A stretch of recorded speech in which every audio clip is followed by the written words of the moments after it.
প্রথমেই আমি শুকনো কড়াতে একটু পেঁয়াজ নিয়ে দিয়ে দিলাম। আসলে তেল না দিয়ে শুকনো কড়াতে পেঁয়াজটা একটু নাড়াচাড়া করে নিলে সেই রান্নার টেস্টটা একটু অন্যরকম হয়, এটা আমার ব্যক্তিগত মত।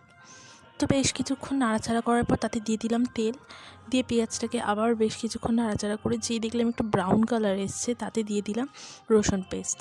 সেটাকে দিয়ে ভালোভাবে নাড়াচাড়া করার পর তাতে দিয়ে দিলাম টমেটো কুচি। সেটাকেও বেশ কিছুক্ষণ ধরে নাড়াচাড়া করলাম।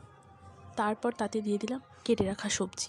আমি যেহেতু এখানে মাছের ঝোল ওলকপি আলু দিয়ে করছি, তাই এখানে ওলকপি আর আলু দিয়ে দিলাম। সেটাকে বেশ কিছুক্ষণ নাড়াচাড়া করার পর তাতে পরিমাণ মতো বা স্বাদ মতো নুন দিয়ে আমি সেটাকে নাড়াচাড়া করে ঢাকা দিয়ে দিলাম।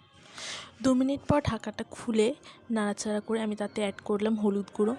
সেটাকে একটু নাড়াচাড়া করে তাতে ফের অ্যাড করলাম লঙ্কা গুঁড়ো এবং সেটাকে নাড়াচাড়া করে মশলাটাকে বেশ ভালোভাবে কষিয়ে নিয়ে আমি তাতে অল্প পরিমাণ জল অ্যাড করলাম।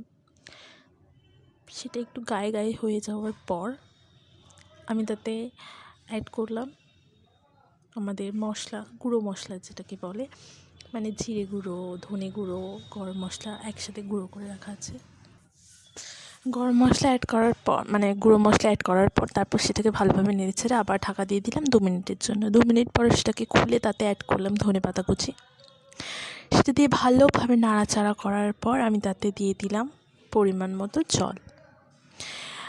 আরেকটা তোমাদেরকে একটু টিপস বলে রাখি, হাঁড়িতে যারা রান্না করেন, হাঁড়িতে রান্না করলে কিন্তু তরকারির স্বাদটা একটু অন্যরকম হয়। তো সেই জন্য আমি পাশেই হাঁড়িটা বসিয়ে রেখেছি। হাঁড়িটা প্রায় গরম হয়ে গেছে। আমি কড়াতে যেটা করছিলাম সেটা আমি এখন হাঁড়িতে ঢেলে দেবো। আমি হাঁড়িতে ঢেলে দিয়েছি, দেখতেই পাচ্ছেন তরকারি ফুটে উঠেছে। তো আমি আপনাদেরকে এটা দেখাইনি, মাছ ভাজাটা দেখাইনি, কেন কি মাছটা আগে থেকেই ভাজা ছিল আমার। তো সেই ভেজে রাখা মাছটা দিয়ে দিলাম। মাছটা দেওয়ার পর আমি ঢাকা দিয়ে দিলাম। এখন দেখুন রেডি হয়ে গেছে আমার তরকারি। দেখতে তো বেশ ভালোই হয়েছে। এবারে যারা খাবে তাদের কাছ থেকে জানতে চাইবো যে কেমন হয়েছে। তো টাটা। ভিডিওটা ভালো লাগলে লাইক, কমেন্ট, শেয়ার করবেন অ্যান্ড সাবস্ক্রাইব তো অবশ্যই করবেন।